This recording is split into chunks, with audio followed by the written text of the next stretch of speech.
Salut, c'est Trado, je suis content de vous retrouver pour une nouvelle analyse action. Aujourd'hui, c'est Sartorius Tedim et on va voir d'une part où en est la tendance et quelle stratégie on peut mener sur cette action qui souffre actuellement. Alors avant de commencer, on va regarder tout de suite les données hebdomadaires, c'est-à-dire que chaque bougie que vous voyez correspond à une semaine de cotation. On prend un petit peu de recul et on peut le voir.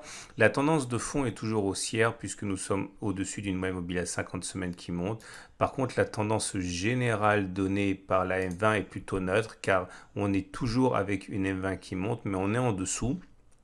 Donc tendance générale neutre, tendance de fond haussière. Vous allez vous demander comment on peut parler de tendance haussière alors que depuis les sommets, on a perdu 23%. Tout simplement parce que c'est une action qui a beaucoup augmenté.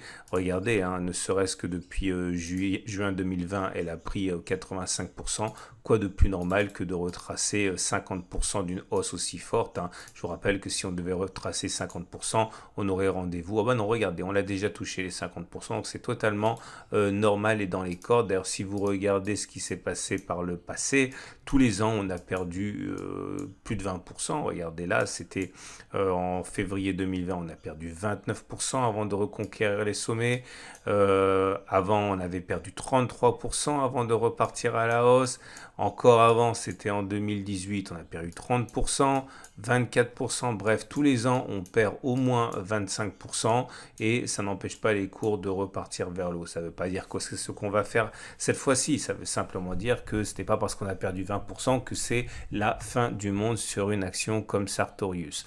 Alors, maintenant qu'on sait que la tendance est toujours haussière, où attendre les cours? Je considère qu'il y a de fortes probabilités pour qu'on aille chercher le support hebdomadaire des 266-277 euros. C'est la zone qui a permis au cours de rebondir massivement. C'était en août 2020 avant d'inscrire des nouveaux plus hauts. Il y a des chances, sans que ce soit une garantie, qu'on revienne sur cette zone avant d'éventuellement rebondir. Ce que je suis en train de vous dire, c'est qu'il y a des chances pour que la correction ne soit pas terminée. Si on rebondissait et qu'on repartait de l'avant maintenant, ce serait un petit peu au milieu de nulle part. Et généralement, hein, on le sait, les rebonds se font sur des supports. On descend d'une unité de temps, on regarde les données journalières, vous allez retrouver la tendance, vous allez retrouver également les repères en gris qu'on a déjà établis. Le problème sur cette unité de temps, c'est que la tendance n'est absolument pas haussière, loin s'en faut. Vous voyez, on est en dessous de la M20 qui descend. Et le fait qu'on soit en dessous de la M20 qui descend signifie qu'on est en tendance générale baissière pour le court terme. Et la tendance de fond, elle, est neutre puisqu'on est en dessous de la M50, mais celle-ci monte. Donc c'est l'inverse de ce qui se passe sur les données de moyen terme. Tendance de fond neutre, tendance générale baissière. Comme on peut le voir également, nous avons actuellement apprécié un rebond assez fort, hein, depuis le 24 novembre, puisque depuis le 24 novembre, la progression a été de 12% avant de décliner lentement. On a subi en tir de barrage justement la M20 et la M50 sur cette bougie. Des traders sont rentrés à la baisse. Alors maintenant que l'on sait que la tendance est plutôt baissière, jusqu'où peut-on attendre la baisse? Eh bien, je le répète et on va backtester un outil jusqu'à 266, 266, 277. Pourquoi? Alors, si vous n'êtes pas coutumier de mes analyses, j'ai tendance à faire des backtests pour justement me mettre du côté des probabilités et je vous invite à faire de même. Alors, regardez, ça c'est le nuage Ishimoku, c'est un outil que vous pouvez trouver sur toutes les bonnes stations et ça s'appelle un twist, c'est-à-dire lorsque le nuage change de couleur et que là, sans rentrer dans les détails, hein, les deux courbes du nuage se croisent et ça change de couleur, ça devient baissier. Et pour avoir backtesté beaucoup de choses sur l'Ishimoku, je vais vous montrer que généralement, lorsqu'il y a un twist, eh bien, on prend la distance parcourue entre les précédents sommets et le twist, on reporte cette distance en dessous du niveau du twist et ça vous donne un objectif qui est rallié beaucoup plus souvent qu'il ne l'est pas. Alors, on va prendre quelques exemples, ok? On va prendre 20 occurrences, c'est ce qui se passe généralement dans mes backtests. Regardez comme ici ça a bien fonctionné. Okay. Alors pour aller vite, je prends les Fibonacci, mais c'est exactement pareil.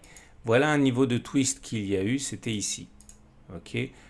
Étant donné que le nuage, c'est 26 bougies en arrière, hein, j'ai oublié de le préciser, je suis parti du principe que vous saviez, mais si vous ne connaissez pas, regardez. Les cours, ici, sont 26 périodes, vous pouvez compter 26 bougies avant le nuage. Okay, donc au moment où les choses se produisent, les cours sont avant. 26 périodes avant. Donc je reviens à ce que je disais. Ici, vous avez donc eu votre twist.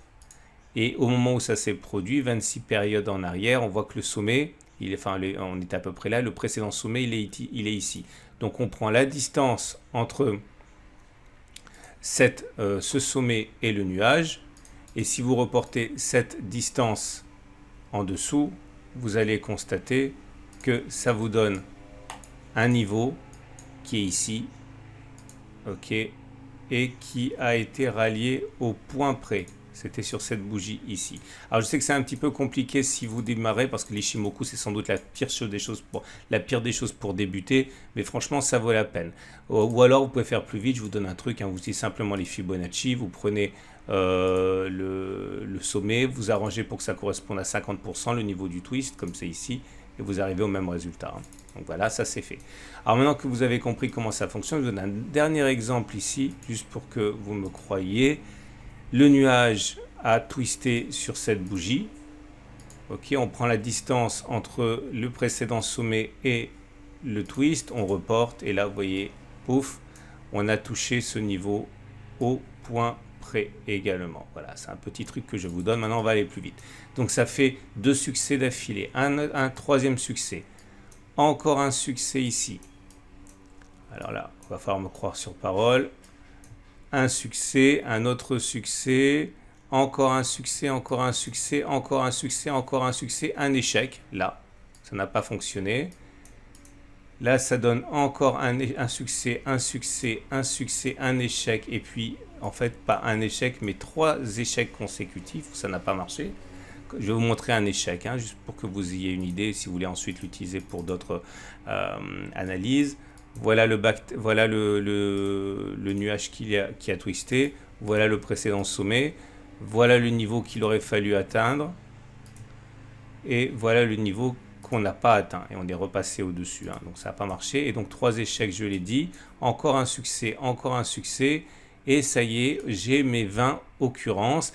Et au bout de ces 20 occurrences, vous avez pu le voir avec moi, ça a fonctionné dans 16 cas et ça a échoué dans 4 fois. Autrement dit, cela signifie que dans 80% des fois qu'on a backtesté, on est allé chercher l'objectif qui était déterminé.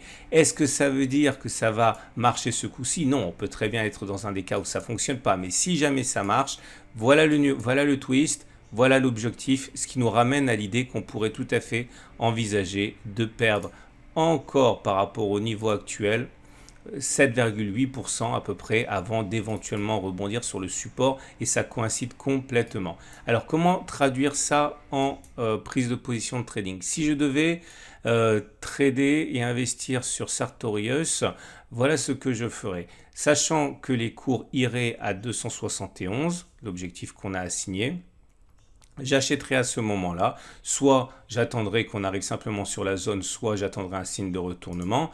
Je mettrai un stop assez large, pourquoi pas mettre assez large, à, par exemple même 7%. J'accepterai de perdre 7%. Si on perdait encore 7%, je sortirai de ma position avec une moins-value. Je viserai au moins 7%, mettons, allez, le double, hein, soyons fous, 15%, 7 et 7, 14, pardon, voilà.